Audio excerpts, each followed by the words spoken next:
Hello everyone, welcome again. This is part 37th of Geographical Thought. Geographical Thought में हमने Greek geographers के बारे में जाना, ग्रीक्स के बाद हमने रोमन जोग्राफर के बारे में जाना, रोमन्स के बाद फिर हमने डार्क एज पीरियड पढ़ा था, डार्क एज पीरियड। देन इसके बाद फिर हमने डिस्कवरीज एंड एक्सप्लोरेशंस पढ़ा, डिस्कवरीज एंड एक्सप्लोरेशंस। और उससे पहले हमने यहाँ पर जो अरब जोग्राफर्स थे उनके बारे में भी जाना था, अरब जोग्राफर्स। एंड जो इंडियन एंशिएंट इंडियन जोग्राफर्स थे, मतलब जो इंडिया का कंट्रीब्यूशन था, वो भी हमने यहाँ पर देखा था। देन इसके बाद हमने मूव किया था क्लासिकल पीरियड की तरफ, क्लासिकल पीरियड, और हमने वहाँ पर वारेनियस जाने, वारेनियस के बाद इमैनुअल कांट के बारे में जाना। अब हम यहाँ पर स्टार्ट करेंगे pre modern period, pre modern period. और जो ये सीरीज है ज्योग्राफिकल थॉट, ये आपके जितने भी ज्योग्राफी से रिलेटेड एग्जाम हैं सभी में काम आने वाली है, तो इसलिए इन वीडियोस को कंप्लीट देखें। तो वीडियो नंबर 1 से लेकर 36 तक हमने यहाँ पर कवर कराया है। ये वीडियो नंबर आपका 37 है। तो आज का वीडियो स्टार्ट करते हैं। आज का हमारा टॉपिक है अलेक्जेंडर वॉन हम्बोल्ट। तो यहाँ पर हम किनके बारे में पढ़ेंगे? हम्बोल्ट के बारे में यहाँ पर हम जानेंगे। बात करें हम्बोल्ट की, तो उनका जन्म कब हुआ? 1769 में हुआ। कहाँ पर? पर्शिया में। उनका जन्म कहाँ हुआ? पर्शिया में। ठीक है। इनकी स्टडी कहाँ पर हुई? ये जर्मनी में हुई। तो ये पर्शिया उस टाइम पर क्या है? जर्मन। ये इनको जर्मन ज्योग्राफर की कैटेगरी में रखा जाता है। किसको? हम्बोल्ट को, अलेक्जेंडर वॉन हम्बोल्ट और कार्ल रिटर को। तो दोनों का काफी योगदान रहा है मॉडर्न ज्योग्राफी में। Foundation of geography as a modern science, तो ये किसने रखा? फाउंडेशन रखा ये अलेक्जेंडर वॉन हम्बोल्ट और कार्ल रिटर ने। कब? 1750 से लेकर 1850 के बीच में। तो इनका टाइम पीरियड याद रखना है। ये यहाँ पर 1750 और 1850 के बीच में जो 100 साल थे, इसमें इनका ही दोनों का कंट्रीब्यूशन ज़्यादा देखा जाता है। हालांकि इनका जन्म तो 1769 में हुआ, लेकिन इनका योगदान को ये दशक जो है, ये सेंचुरी जो है, इस सेंचुरी में अहम योगदान इन दोनों का माना जाता है। किस किस का? हम्बोल्ट और कार्ल रिटर का। बात करें तो यहाँ पर क्लासिकल पीरियड ऑफ ज्योग्राफी जो सेकंड हाफ है इस पीरियड का, ये 1800 से 1850 तक, 1800 से 1850 तक। तो हम इसी के बारे में बात कर रहे थे। तो ये जो 50 साल है, 5 डेकेड है, तो इस 50 साल को हम्बोल्ट और रिटर का बारे में ही जाना जाता है। इस पीरियड को बोला जाता है क्लासिकल पीरियड ऑफ ज्योग्राफी। तो ऐसा भी पूछ लिया जाएगा क्लासिकल पीरियड ऑफ ज्योग्राफी, तो इसका टाइम भी आपसे पूछा जाए तो 1800 से 1850 तक। पीजीटी में इस तरह के क्वेश्चन पूछ लिए जाते हैं, तो आप यहाँ पर बता सकते हो 1800 से 1850 तक क्या रहा? हम्बोल्ट और रिटर का टाइम पीरियड रहा। सेम टाइम और सेम कंट्री में रहे इन्होंने काम किया। करीब 30 साल के आसपास इन दोनों ने काम किया है, हम्बोल्ट और रिटर ने। हम्बोल्ट ने जो फाउंडेशन थी किसकी रखी? प्लांट ज्योग्राफी की। और इन्होंने क्या है, ज्योग्राफी को क्या डिक्लेयर किया? Descriptive science. डेस्क्रिप्टिव साइंस ये हमने बताया है, ग्राफी क्या होता है जिसमें डेस्क्राइब करते हैं, टू डेस्क्राइब, इसमें डेस्क्राइब करते हैं हम चीजों को। और लॉजी में क्या करते हैं? लॉजी साइंस से रिलेटेड होती है, जिसमें एक तरह से क्या करते हैं? साइंटिफिक स्टडी करते हैं। तो जो हम्बोल्ट साहब थे उन्होंने क्या बोला? ज्योग्राफी को डेस्क्रिप्टिव साइंस बोला। और जो रिटर थे उन्होंने क्या बोला? Ritter credited with introducing mankind into geographical studies, particularly humanity in relation to environment. तो जब रिटर साहब आएंगे तो रिटर साहब के बारे में डिटेल से पढ़ाया जाएगा। आज का हमारा टॉपिक किन के बारे में है? अलेक्जेंडर वॉन हम्बोल्ट के बारे में है। ये अलेक्जेंडर वॉन हम्बोल्ट की तस्वीर है। तो यहाँ पर हम हम्बोल्ट का कंट्रीब्यूशन ज्योग्राफी में क्या रहा वो देखते हैं। हम्बोल्ट का कंट्रीब्यूशन ज्योग्राफी के साथ साथ अलग जो फिजिकल ज्योग्राफी के जितने फिजिकल साइंस के जितने भी सब्जेक्ट हैं, वेदर वो जियोलॉजी हो, बॉटनी हो, जूलॉजी हो, फिजिक्स हो, केमिस्ट्री, हिस्ट्री, क्लाइमेटोलॉजी, जियोमॉर्फोलॉजी, जितनी भी ब्रांचेज हैं ज्योग्राफी की, उन सब में कंट्रीब्यूशन रहा अलेक्जेंडर वॉन हम्बोल्ट का। और फिजिकल साइंस के सब्जेक्ट्स में भी रहा। इसके साथ साथ सोशल साइंस के जो सब्जेक्ट थे जैसे हिस्ट्री है, इनमें भी इनका योगदान देखने को मिलता है। इन्होंने क्या है, ट्रेवल्ड किया, विश्व को घूमा। यूरोप से निकलकर वो किधर की तरफ गए, नॉर्थ अमेरिका की तरफ गए। नॉर्थ अमेरिका में उन्होंने चीजों को खोजा। क्या क्या खोजी वो हम आगे देखेंगे कि पनामा नहर के बारे में या पेरू करंट के बारे में। देन इसके बाद फिर यूरोप आए, यूरोप में इटली वगैरह घूमे, यूरोप में फिर रशिया के जो साइबेरिया वाला रीजन है इधर भी देखे, कैस्पियन सी के बॉर्डर तक। तो इन्होंने इस एरिया में ही अपना मतलब डिस्कवरीज की, एक्सपेडिशन किया। तो ट्रेवल किया 4000 माइल्स, लगभग 6667 किलोमीटर तक। और इनका क्या है, यहाँ पर इन्होंने मल्टीट्यूडिनस ऑब्जर्वेशन किया। तो यहाँ पर इनकी ऑब्जर्वेशंस देखने को मिलती हैं। और उन्होंने किसकी हेल्प से, इनकी जो जर्नी रही है, इन्होंने टेलीस्कोप, सेक्सटेंस, साइनोमीटर एंड बैरोमीटर, ये जितने भी टूल्स हैं ज्योग्राफी में काम आते हैं, इन टूल्स की हेल्प से इन्होंने यहाँ पर अपनी जर्नी में जो भी काम किया था, टेलीस्कोप, सेक्सटेंस, साइनोमीटर्स एंड बैरोमीटर।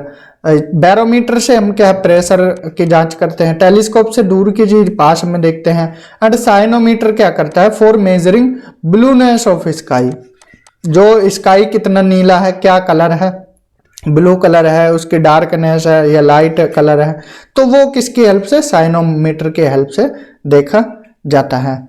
तो इन इंस्ट्रूमेंट की हेल्प से उन्होंने क्या किया, he measured accurately temperature of air, air का जो टेम्परेचर था उसको मापा, temperature of air and ground, ground के टेम्परेचर को भी मापा और एयर के प्रेशर को भी मापा, विंड्स को मापा, लैटिट्यूड, लॉन्गिट्यूड, अक्षांश और देशांतर, एलिवेशन की सी लेवल से कितनी ऊंचाई है, magnetic vibrations, nature of rocks, rocks किस तरह का है, एंड टाइप्स ऑफ प्लांट्स, किस तरह के प्लांट्स हैं, उनका रिलेशन क्लाइमेट के साथ, latitude, altitude and human attitude, इन सब के बारे में उन्होंने डिटेल में बताया है। He was taught by A G Werner, तो किसके द्वारा इनको टॉट किया गया, एजी वर्नर के द्वारा। नाम इंपॉर्टेंट है, याद रखना है, पूछ लिया जाता है, तो इनके एक तरह से गुरु बोल सकते हो। तो उनके गुरु कौन रहे, एजी वर्नर रहे, जो कि क्या है, फेमस जियोलॉजिस्ट थे, फेमस जियोलॉजिस्ट थे, भूगर्भवेत्ता थे, ठीक है। जिन्होंने क्या हाइपोथेसिस दी, किन्होंने, एजी वर्नर ने, who put forward the hypothesis that all the sedimentary rocks, जितने भी अवसादी चट्टाने हैं, कौन सी चट्टाने, अवसादी चट्टाने, सेडिमेंट्री रॉक्स ऑफ द अर्थ, जो अवसादी चट्टाने हैं, हैज बीन परफॉर्म्ड, वो किसकी हेल्प से बनी, प्रेसिपिटेशन, जो वर्षण होता है, बारिश होती है, under water and had been deposited in layer during the great flood, मतलब जो प्रेसिपिटेशन हुआ था और जो बाढ़ आई थी उसकी हेल्प से क्या है, सेडिमेंट्स जमा हुए, सेडिमेंट्स जमा हुए तो उसकी हेल्प से ही ये सेडिमेंट्री रॉक्स की परत बनी थी। तो ये किसने बताया, ये चीजें बताई एजी वर्नर ने, किसके बारे में, सेडिमेंट्री रॉक्स के बारे में। तो किसके द्वारा स्टडी मतलब पढ़ाए गए, वो एजी वर्नर के द्वारा, कौन, अलेक्जेंडर वॉन हम्बोल्ट। तो इनके गुरु का एक तरह से नाम याद रखना, A G Werner. His interest in geography started with acquaintance with George Forster, तो मतलब उनका इंटरेस्ट कब जागा ज्योग्राफी में, जब ये किसके संपर्क में आए, जॉर्ज फोस्टर के संपर्क में आए। He studies the effect of different rocks, उन्होंने क्या है, जो डिफरेंट रॉक्स के इफेक्ट थे उनके बारे में जाना। ऑन मैग्नेटिक डिक्लाइनेशन, देखिए चुंबकीय बल जो होता है, चुंबकीय बल मतलब चुंबक का कितना योगदान है, जो मैग्नेटिक फील्ड है हमारे अर्थ में, ये हमने जो फिजिकल ज्योग्राफी वाले चैप्टर हैं उसमें पढ़ाया था, तो आप वो वीडियोस भी देख सकते हो। तो उन्होंने किसके बारे में, effect of different rocks on magnetic declination, and published his first paper in 1793। उन्होंने अपना पहला पेपर कब छापा, 1793 में। किसके टॉपिक क्या था उनका, effect of different rocks on magnetic declination, ठीक है, तो उन रॉक जो डिफरेंट रॉक्स हैं उनका क्या इफेक्ट रहा किस पर, मैग्नेटिक डिक्लाइनेशन पर। और he became keenly interested in the rock structure, उन्होंने किसके बारे में पढ़ा, रॉक स्ट्रक्चर जो एल्प्स माउंटेन्स के हैं। विजिट किया बवेरिया, ऑस्ट्रिया, स्विट्जरलैंड और इटली में। पहले उनका इंटरेस्ट किस में था, जियोलॉजी में, लेकिन फिर इसके बाद इनका इंटरेस्ट ज्योग्राफी में ज़्यादा जागा जब वो जॉर्ज फोस्टर के संपर्क में आए। उनके गुरु जो हमने अभी बताए हैं प्रीवियस स्लाइड में कौन थे, एजी वर्नर, वो भी क्या है, जियोलॉजिस्ट थे। तो स्टार्टिंग में इनका इंटरेस्ट किस में, जियोलॉजी में रहा था। In Paris he learn that the art of handling various instrument, Paris में उन्होंने क्या सीखा कि इंस्ट्रूमेंट को कैसे हैंडल किए जाए, मतलब एक तरह से इंस्ट्रूमेंट का यूज करना, कि टेलीस्कोप का यूज कैसे किया जाए, सेक्सटेंस का, साइनोमीटर का एंड बैरोमीटर्स का, इन इंस्ट्रूमेंट का यूज कैसे किया जाए, हैंडल कैसे किया जाए, वो कहाँ सीखा इन्होंने, पेरिस में। On his way to Madrid with French botanist A Bonpland, तो जो जब ये मतलब इन्होंने एक्सपीडिशन किया तो उनके साथ कौन थे, ए बॉनप्लैंड थे, A Bonpland. Humboldt made daily observation of temperature and altitude, Humboldt क्या करते थे, डेली बेसिस पर जो टेम्परेचर था उसको रिकॉर्ड करते थे, एल्टीट्यूड्स को रिकॉर्ड करते थे, और उसमें हेल्प किसने की, जो फ्रेंच के बोटनिस्ट है ए बॉनप्लैंड, उन्होंने इनकी हेल्प की थी। He was the first to make an accurate measurement of the elevation of Spanish Meseta. Spanish मसेटा, जब आप इबेरियन पेनिनसुला देखोगे, इबेरियन पेनिनसुला, तो उसमें क्या है, आपको स्पेनिश मसेटा भी दिखाई देगा। तो आप गूगल करोगे जब, तो आपको पूरा डायग्राम खुल के आएगा, तो उसमें क्या है, स्पेनिश मसेटा आएगा, जिसको प्लेट्यू को मसेटा बोला गया है। तो उन्होंने पहली बार जो मेजरमेंट थी, वो हम्बोल्ट साहब पहले थे जिन्होंने जो स्पेनिश मसेटा, स्पेनिश प्लेट्यू थे, उनकी एक्यूरेट मेजरमेंट की, उनकी हाइट को मापा, किसने, हम्बोल्ट साहब ने। Humboldt and Bonpland reached Cumana port in Venezuela, देखिए वो कहां पहुंचे, वेनेजुएला के कुमाना पार्ट पे, यहाँ पर ये वो वेनेजुएला है, ये साउथ अमेरिकन कंट्री है वेनेजुएला, वहां पर कुमाना पोर्ट है, वहां पर पहुंचे। उसके बाद फिर वो काराकस गए, उसके बाद कहाँ गए, काराकस गए, वेनेजुएला की capital, and explored the Valencia lake, ये वेलेंकिया लेक है, कहाँ पर है, ये है वेनेजुएला में। तो इसको एक्सप्लोर किया, एक्सप्लोर करने के बाद इन्होंने नोटिस किया कि जो वेलेंकिया लेक है, ये डायग्राम है वेलेंकिया लेक का, तो वेलेंकिया लेक जो है ये क्या है, सिकुड़ रही है, मतलब वेलेंकिया लेक क्या है, श्रंक हो रही है, श्रंक हो रही है। तो इससे क्या है, जो नेबरिंग एरिया है इसका, वो क्या है, डिफोरेस्टेशन हो रहा है, डिफोरेस्टेशन हो रहा है। और जो इसके तट हैं, ये वाले तटीय जो एरिया है, यहाँ पर वेजिटेशन देखने को मिल रही है, किसकी, लेक वेलेंकिया के जो बैंक है इसके आसपास है, ठीक है। तो लेक वेलेंकिया, ये वनडे एग्जाम में आ जाता है, लेक वेलेंकिया किस कंट्री में है, तो वेनेजुएला में है, ये भी ध्यान रखना है। और कुमाना पोर्ट, ये भी कहाँ है, वेनेजुएला में है, ये चीजें भी आपको ध्यान में रखनी है। कॉन्सेप्ट के साथ साथ फैक्चुअल नॉलेज भी आपको दी जा रही है कि आपका कोई भी टॉपिक यहाँ पर नहीं छूटे। He established a positive relationship between the forest and rainfall, इन्होंने जो फॉरेस्ट हैं, फॉरेस्ट और रेनफॉल, इनके बीच का क्या है, रिलेशनशिप बताया, पॉजिटिव रिलेशनशिप बताया, ठीक है। फॉरेस्ट और रेनफॉल के बीच में क्या रिलेशनशिप है उसके बारे में बताया।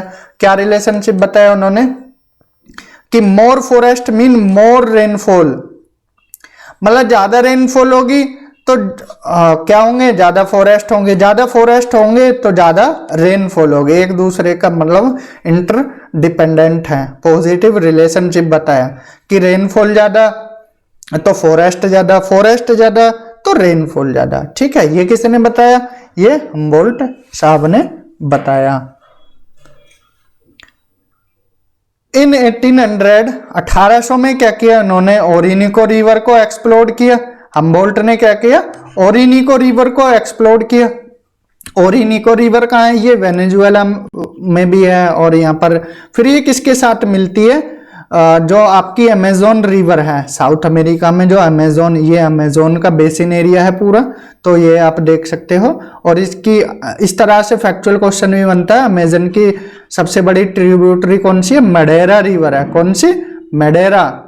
और विश्व की सबसे बड़ी रिवर पूछा जाए तो वो अमेजन है। लंबी आपकी कौन सी है, नील नदी है। बड़ी कौन सी, अमेजन है। तो ओरिनिको रिवर क्या है, इसी में मिल जाती है। And establish the truth of connection, इसका कनेक्शन किसके साथ दर्शाया ओरिनिको रिवर का, अमेजोन के। किसने, हम्बोल्ट ने एक्सप्लोर किया था ओरिनिको रिवर को, और फिर बताया कि इसका कनेक्शन अमेजन रिवर के साथ भी है। He studied the economy and society of the people of Cuba, उन्होंने जो क्यूबा के पीपल थे, जो कहां पर है, क्यूबा कंट्री यहाँ पर जो लैटिन अमेरिका है उसमें है, और इनके लोगों का क्या, लोगों की सोसाइटी के बारे में, लोगों की इकोनॉमी के बारे में सब कुछ यहाँ पर स्टडी किया था उन्होंने। इसके बाद वो कोलंबिया गए, इवेंट टू कोलंबिया, एंडीज पर्वत के बारे में, ये कोलंबिया, वेनेजुएला के बाद फिर कोलंबिया गए। इसके बाद फिर पेरू के तट पर, यहाँ पर पेरू के तट पर गए और एंडीज को एक्सप्लोर किया। ठीक है, उन्होंने इक्वाडोर, पेरू, ये जितनी वेनेजुएला, कोलंबिया, पेरू, इक्वाडोर, ये कंट्रीज को एक्सप्लोर किया। फिर यहाँ पर क्या है, जो एंडीज पर्वत है, एंडीज पर्वत, इसको भी क्या है यहाँ पर, इसकी भी स्टडी की थी। ठीक है, एंडीज की भी स्टडी की थी। He gave a scientific explanation of crop, crop के बारे में बताया, साइंटिफिक एक्सप्लेनेशन दिया। And influence of altitude, temperature and vegetation of crop, और यह भी बताया कि जो एल्टीट्यूड है, हाइट है, हाइट का क्रॉप पे क्या फर्क पड़ता है, टेम्परेचर का क्या फर्क पड़ता है, वेजिटेशन का क्या फर्क पड़ता है, किस पर, क्रॉप्स पर। अब देखिए, टेम्परेचर किसी एरिया में ज्यादा है तो ऐसे ही क्रॉप उगाई जाएंगी जो टेम्परेचर को सहन कर सके, जैसे ज्वार है, बाजरा है, और कुछ ऐसी क्रॉप होती हैं जो कोल्ड एरिया में ही उगती हैं। तो ये उन्होंने क्या बताया कि टेम्परेचर का भी इन्फ्लुएंस पड़ता है, एल्टीट्यूड का भी, हाइट वाले एरिया में अलग फसल उगाई जाती हैं, प्लेन एरिया में अलग उगाई जाती हैं। तो इन्होंने बताया कि जो एल्टीट्यूड है, टेम्परेचर है, वेजिटेशन है, इसका फर्क पड़ता है। He examined the numerous volcanoes of Ecuador, ये इक्वाडोर कंट्री बताई थी, यहाँ पर वोल्केनोज के बारे में भी इन्होंने स्टडी की थी। हम्बोल्ट क्लाइम्ड माउंट चिम्बाराजो पीक, जो हम्बोल्ट थे, किलिमंजारो नहीं, वो अफ्रीका में। ठीक है, माउंटेन चिम्बाराजो पीक पर भी इन्होंने चढ़ाई की थी, और ये उस टाइम का क्या था, वर्ल्ड रिकॉर्ड था। और चिम्बाराजो की हाइट भी अगर पूछने को आ जाती है तो 6267 मीटर है। तो फैक्ट भी अपना यहाँ पर स्ट्रॉन्ग करते चलें। He observed the influence of altitude on human body and explained the dizziness as resulting from low air pressure। देखिए, ये माउंटेन है कोई, अब आपने यहाँ पर, आप रहने वाले हो प्लेन एरिया के और आप गए माउंटेन पर, तो यहाँ चले गए आप। ठीक है, तो यहाँ क्या होगा, फिर यहाँ चले गए। अब आपको क्या है, यहाँ पर प्रेशर कम होता है तो ऑक्सीजन सप्लाई भी कम होगी, ऑक्सीजन सप्लाई कम होगी तो आपको क्या है, डिजीनेस, कान से खून निकलने लगेंगे, किसी किसी की नाक से खून निकलते हैं। तो जैसे जैसे आप ऊपर जाओगे तो इसका भी फर्क पड़ता है ह्यूमन बॉडी पर। उसके बारे में किसने बताया, हम्बोल्ट ने ही बताया था। The cold water current of Peru was observed and recorded for the first time. जो पेरू का करंट है, ठंडी जलधारा है, कोल्ड वाटर करंट है, उसको ऑब्जर्व किया और पहली बार रिकॉर्ड किया गया किसके द्वारा, हम्बोल्ट के द्वारा। और इसी के बेस पर जो कोल्ड करंट था, कोल्ड वाटर करंट, वो किसके नाम पर रखा गया, हम्बोल्ट के नाम पर रखा गया। देखिए, पेरू का तट हमने बताया था, पेरू का तट, और यहाँ पर जो करंट, ठंडी जलधाराएं हैं, उनको नाम दिया गया हम्बोल्ट करंट या पेरुवियन करंट, दोनों नाम याद रखने हैं। हम्बोल्ट करंट इस तरह से पूछा जाएगा कि किसके तट पर है, तो सदर्न अमेरिका के तट पर टकराता है पेरू। पेरू जो है किस, कौन से कॉन्टिनेंट में, सदर्न अमेरिका में है। ठीक है, इसके बाद the temperature and velocity of this current was observed. इस जो करंट है, ये ठंडी जलधारा है, इसका तापमान और इसकी वेलोसिटी इनको ऑब्जर्व किया गया हम्बोल्ट के द्वारा। इन Mexico he observe the impact of landforms on the cultural landscape. उन्होंने जो लैंडफॉर्म का इम्पैक्ट है कल्चरल लैंडस्केप पर, उसके बारे में भी बताया। मैक्सिको में जब उन्होंने ट्रेवल किया था, यहाँ पर ये मैक्सिको कंट्री है, तो उन्होंने इसके बारे में भी यहाँ पर बताया है कि लैंडफॉर्म का क्या इम्पैक्ट पड़ता है कल्चरल लैंडस्केप पर। आप अपनी ही हमारी ही कंट्री भारत में देख लीजिए, तो जो माउंटेन वाले एरिया में रहते हैं, लद्दाख वाले एरिया में, उनका कल्चर अलग है। अब प्लेन एरिया में जो यूपी हरियाणा वाले लोग हैं, इनका कल्चर अलग है, और प्लेटियो रीजन में रहते हैं, उनका कल्चर अलग है। तो उन्होंने क्या बताया, लैंडफॉर्म, अलग अलग लैंडफॉर्म का भी फर्क पड़ता है किस पर, कल्चरल लैंडस्केप पर। The idea of digging a canal across the isthmus was also put forward by him. जो यहाँ पर पनामा कंट्री है ये, और पनामा कैनाल है, इसका जो आइडिया था पहली बार किसने रखा था, वो भी किसके द्वारा रखा गया था, हम्बोल्ट के द्वारा। यहाँ पर पहले क्या है, अगर आप कनाडा से आपको जाना है कहाँ पर, आपको जाना है वेनेजुएला के इस साइड जाना है, ठीक है। तो पहले क्या है, सदर्न अमेरिका को पूरा पार करना पड़ता था इस तरह से, यहाँ पर केप हॉर्न से जाकर फिर इधर जाते थे। लेकिन इसके बाद जब से ये पनामा कैनाल है तो बहुत दूरी कम हो गई है, ठीक है। तो ये आइडिया किसने दिया था कैनाल का, ये दिया था हम्बोल्ट के द्वारा, ये दिया गया था। इन 1806 1806 में इन्होंने विसिवियस वोल्केनो जो इटली में है, इसको विजिट किया, और इसकी जो राख वगैरह थी, जो इससे चीजें निकली हुई थी, इनके बारे में भी स्टडी की थी। इसके बाद फिर वो रशिया, जो जार थे वहां के, जार राजा को बोला जाता था, किंग को, उन्होंने इनवाइट किया, और फिर वो गए। और जब वो ओमेस्क, ओरेनबर्ग और एस्ट्राखान इन जगह को पास करते हुए गए, तो उन्होंने क्या है, जो कोस्टल लोलैंड थी, कोस्टल लोलैंड कैस्पियन सी के आसपास, ये कैस्पियन सी के आसपास की जो भी कोस्ट एरिया थे, इसके बारे में इन्होंने सर्वे किया था। Throughout the Siberian expedition, a regular record of temperature and pressure was kept. Siberian expedition के दौरान इन्होंने क्या है, टेम्परेचर और प्रेशर के रिकॉर्ड को भी रखा था। डेली रेगुलर बेसिस पर ये रिकॉर्ड करते थे, और इन्हीं ऑब्जर्वेशन के बेस पर उन्होंने बताया कि जो टेम्परेचर है सेम लैटिट्यूड पर, देखिए सेम लैटिट्यूड है, मान लीजिए ये 40 डिग्री नॉर्थ है, सेम लैटिट्यूड है, तो इसमें भी क्या होगा, टेम्परेचर अलग होगा। कैसे, अब कहीं पर तो कोस्ट लैंड है और कहीं पर क्या है, लैंड लॉक्ड एरिया है, मतलब पूरी तरह से लैंड से चारों तरफ से घिरा हुआ है, और कहीं पर कोई झील है और उसके आसपास फिर क्या है, यहाँ तो टेम्परेचर फिर अलग होगा, और जो आंतरिक भाग है वो अलग होगा, और सी के आसपास है उसका टेम्परेचर अलग होगा। तो सिंपल शब्दों में उन्होंने बोला कि सेम लैटिट्यूड पर अलग अलग टेम्परेचर देखने को मिलता है। जैसे जैसे आप कोस्ट से अंदर की तरफ जाते जाओगे, टेम्परेचर क्या है, वेरी करता चला जाएगा। It was after this expedition that a world map showing isotherms was prepared for the first time. तो यहाँ पर इन्होंने आइसोथर्म के बारे में पहली बार बताया था, आइसोथर्म्स। और आइसोथर्म्स क्या होता है, जो सेम टेम्परेचर वाली रेखाएं हैं, मतलब वो रेखा जो सेम टेम्परेचर को मिलाती है, उनको बोलते हैं आइसोथर्म। उन्होंने कॉन्टिनेंटलिटी का कॉन्सेप्ट को दिया, परमाफ्रॉस्ट के कॉन्सेप्ट को दिया, और क्लाइमेटोलॉजी के कॉन्सेप्ट को दिया।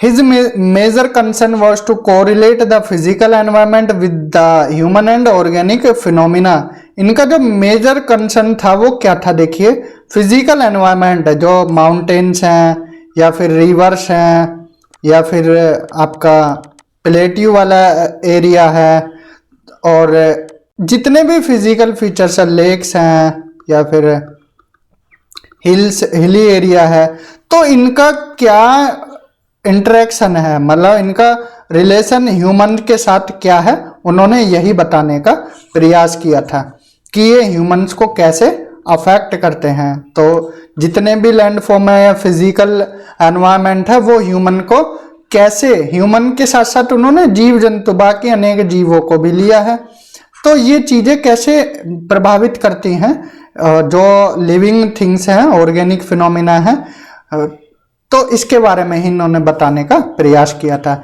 He also developed the concept of mountain sickness का इन्होंने कॉन्सेप्ट दिया। अब पूछा जाएगा, वनडे एग्जाम में भी पूछा जाता है, या फिर आपका असिस्टेंट प्रोफेसर पीजीटी इस तरह के एग्जाम है, या आपके आजकल तो कॉम्पिटिटिव एग्जाम में भी ये चीजें पूछी जा रही हैं।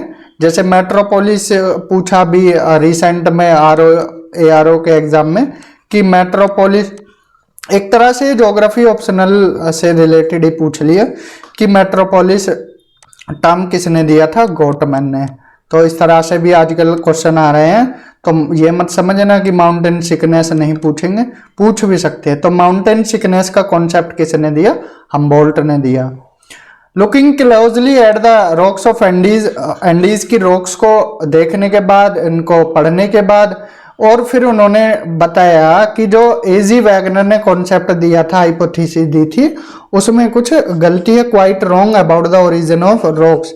रॉक्स के ओरिजिन को लेकर उन्होंने उनको थोड़ा गलत बताया। उन्होंने बोला कि जो ग्रेनाइट्स और नीस हैं या अदर क्रिस्टलाइन रॉक्स हैं वो वोल्केनिक ओरिजिन की हैं, मतलब वोल्केनो से, जो वोल्केनो इरप्ट हुआ और उससे लावा निकला, फिर वो जमा हुआ, जमा होने के बाद रॉक बने, वो क्रिस्टलाइन रॉक या फिर आपका क्या है, नीस और ग्रेनाइट है।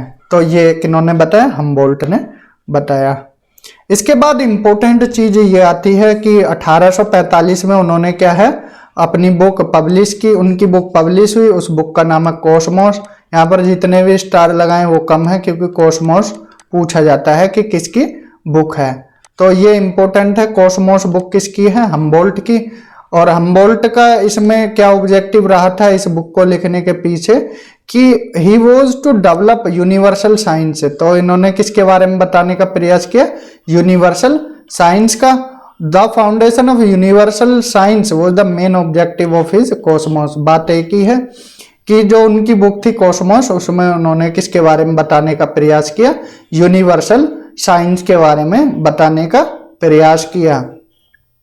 उन्होंने कभी भी गॉड वर्ड को मेंशन नहीं किया ही, क्योंकि वो क्या है, जो अनीश्वरवादी होते हैं, अनीश्वरवादी जिनका भगवान में विश्वास नहीं होता है, तो वो थे, ठीक है। तो अनीश्वरवादी थे कौन, हम्बोल्ट। तो उन्होंने क्या है, गॉड को, अपनी जितनी भी राइटिंग्स है उसमें गॉड को मेंशन नहीं किया है। He saw nature as a whole and man as a part of nature. इन्होंने नेचर को क्या बताया, संपूर्ण है नेचर, और जो इंसान है उसका एक छोटा सा पार्ट है। तो इंसान क्या है, नेचर का ही पार्ट है। Humboldt believe that all the races of man and a common origin. उन्होंने बताया जितने भी रेसेस हैं इस पृथ्वी पर वो क्या है, उनका कॉमन ओरिजिन है। And no race is necessarily inferior to the others. मतलब एक जो रेस है एक दूसरे से इंफीरियर ना माने कि हम सुपीरियर हम इंफीरियर, मतलब ये हमसे ज्यादा है। उन्होंने बोला कि सभी रेसिस का एक कॉमन ओरिजिन है और सभी क्या है, सेम है। और वो बिलीवर थे किसके, इंडक्टिव मेथड के। दो मेथड होते हैं, एक इंडक्टिव और एक डिडक्टिव। एक डिडक्टिव होता है जिसमें क्या है, होल कॉन्सेप्ट से लेकर बड़े से लेकर छोटे छोटे की तरफ जाता है, वो डिडक्ट है, मतलब डिडक्ट का मतलब टूटना। और एक होता है छोटे छोटे से लेकर फिर होल की तरफ जाता है, ये इंडक्टिव होता है, ठीक है। वो बिलीवर थे किसके, इंडक्टिव मेथड के। हम्बोल्ट ने कॉस्मोलॉजी टर्म को कॉइन किया था, ये भी पूछा जाता है। कॉस्मोलॉजी टर्म को किसने कॉइन किया, हम्बोल्ट ने। फिर उन्होंने बताया कॉस्मोलॉजी भी दो पार्ट में डिवाइड की, यूरेनोग्राफी और जियोग्राफी।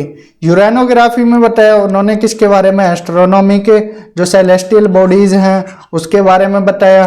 और जो ज्योग्राफी है उसमें फिजिकल ज्योग्राफी, जो टेरेस्ट्रियल पार्ट है अपना, जो mountain, plateau, plain, rivers, lakes, इनके बारे में बताया। इनके अकॉर्डिंग ज्योग्राफी क्या था, geography according to is the description of the earth which deals with the interrelationship of phenomena that exist together in an area. उन्होंने क्या बताया, ज्योग्राफी का मतलब अर्थ की स्टडी और प्लस जितने भी फिनोमिना हो रहे हैं अर्थ पर उनका एक दूसरे के साथ, किसी एरिया में जो फिनोमिना हो रहे हैं उनको कैसे रिलेट किया, तो ये किसने बताया, हम्बोल्ट ने बताया। और वो पायनियर थे किसके, फिजिकल ज्योग्राफी के, क्योंकि इनका ज्यादा फोकस किस पर रहा, फिजिकल ज्योग्राफी पर ही रहा, physical geography.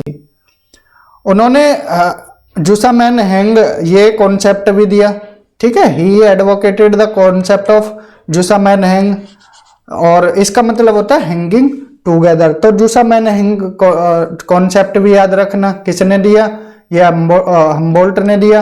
He was the Pioneer of the concept that man everywhere becomes most essentially associated with terrestrial life. इन्होंने बताया कि जो इंसान है, मैन है, वो किसके साथ एसोसिएट है, टेरेस्ट्रियल लाइफ के, टेरेस्ट्रियल लाइफ के साथ क्या है, इंटरेक्ट है, एसोसिएट है। और इनका बिलीव किस में था, यूनिटी ऑफ नेचर में। यूनिटी ऑफ नेचर का मतलब क्या बताया इन्होंने, जो ऑल फिजिकल साइंस हैं, केमिस्ट्री, फिजिक्स, एस्ट्रोनॉमी, ये जितनी भी है, ये क्या है, इंटर रिलेशन है एक दूसरे के साथ, एक दूसरे के साथ क्या है, इंटर रिलेशन है। फिजिक्स है, जियोलॉजी है, या फिर आपका एस्ट्रोनॉमी है, एस्ट्रोनॉमी, तो ये एक तरह से 3-4 ही दिए हैं, या केमिस्ट्री है, तो इनका क्या है, एक दूसरे के साथ इंटर रिलेशनशिप है। तो इसी को इन्होंने क्या बोला, इन्होंने बोला कि ये क्या है, इंटर रिलेशन है इनके बीच में, तो इसको टर्म दिया यूनिटी ऑफ नेचर। तो पूछा जाता है, तो इनका बिलीव किस में था, यूनिटी ऑफ नेचर में था। About the use of natural he was the follower of can't. तो नेचुरल शब्द को लेकर, ये नेचर के बारे में जो थे, ये किसके फॉलोअर थे, इमैनुअल कांट के फॉलोअर थे। और इमैनुअल कांट ने कौन सी थ्योरी दी थी, कमेंट बॉक्स में बताइए। Gaseous hypothesis of Immanuel Kant के द्वारा दी गई थी। गैसियस हाइपोथेसिस किससे रिलेटेड है, सोलर सिस्टम के ओरिजिन से रिलेटेड है। He is considered not only the founder of plant geography and climatology but also modern geography। इनको सिर्फ प्लांट ज्योग्राफी का फाउंडर ही नहीं, क्लाइमेटोलॉजी का भी माना जाता है फाउंडर, और मॉडर्न ज्योग्राफी का माना जाता है। कि मॉडर्न ज्योग्राफी की नींव किसने रखी, हम्बोल्ट ने रखी, अलेक्जेंडर वॉन हम्बोल्ट ने। तो यहाँ पर हमने किसके बारे में पढ़ा, अलेक्जेंडर वॉन हम्बोल्ट के। अब यहाँ पर आपको एक बार रिवाइज करा देते हैं कि हमने क्या क्या पढ़ा है। ही ट्रेवल्ड अबाउट 4000 माइल्स, ये हमने बताया। वेलेंकिया लेक को एक्सप्लोर किया। पूछे आपसे कि वेलेंकिया लेक कहाँ है, वेनेजुएला में। ये कुछ फैक्चुअल चीजें हैं, ध्यान रखनी है। वेनेजुएला कौन से कॉन्टिनेंट में है, सदर्न अमेरिका में है, ये भी ध्यान रखना है। उन्होंने रिलेशनशिप बताया कि पॉजिटिव रिलेशनशिप है फॉरेस्ट और रेनफॉल का। फॉरेस्ट ज्यादा तो रेनफॉल भी ज्यादा होगी, रेनफॉल ज्यादा तो फॉरेस्ट भी ज्यादा होंगे। एक्सप्लोर किया ओरिनिको रिवर को, और इसके बारे में बताया कि इसका कनेक्शन किससे, अमेजोन रिवर से है। माउंट चिम्बाराजो पीक पर इन्होंने चढ़ाई की, और पहले ऐसे पर्सन थे जिन्होंने उस टाइम पर फतेह की थी। कोल्ड वाटर करंट को डिस्कवर किया जो पेरू के तट पर है, और ऑब्जर्व और रिकॉर्ड पहली बार किया गया, इसलिए इसका नाम हम्बोल्ट करंट रखा गया। और इन्होंने यह भी बताया कि सेम लैटिट्यूड पर टेम्परेचर में वेरिएशन देखने को मिलता है। उन्होंने कॉन्टिनेंटलिटी, परमाफ्रोस्ट और क्लाइमेटोलॉजी इन टर्म को भी बताया, और माउंटेन सिकनेस के कॉन्सेप्ट को बताया। 1845 में कॉस्मोस बुक पब्लिश की गई। इन्होंने कभी भी गॉड को मेंशन नहीं किया अपनी राइटिंग्स में। बिलीवर थे इंडक्टिव मेथड के, और इन्होंने जो कॉस्मोलॉजी टर्म थी इसको कॉइंड किया। और जुसामैन हैंग को क्या किया, इन्होंने इस कॉन्सेप्ट को एडवोकेट किया, और यूनिटी ऑफ नेचर में इनका बिलीव था। And he was the founder of plant geography, climatology and modern geography। तो this is all about Alexander von Humboldt. तो यहाँ पर हमने किसके बारे में पढ़ा, हम्बोल्ट के बारे में। तो अगर अभी भी कोई भी डाउट, वैसे आपका तो डाउट होना नहीं चाहिए, इतना डिटेल में पढ़ाया है, इतना डिटेल में आपको कोई नहीं पढ़ाएगा कि हम्बोल्ट के बारे में ही इतना कॉन्सेप्ट एक ही वीडियो में क्लियर करा दे। तो ये था सब हम्बोल्ट के बारे में। नेक्स्ट वीडियो में हम किसके बारे में पढ़ेंगे, कार्ल रिटर के बारे में। तब तक अपना ध्यान रखें, प्रैक्टिस करते रहें। धन्यवाद। Have a good day.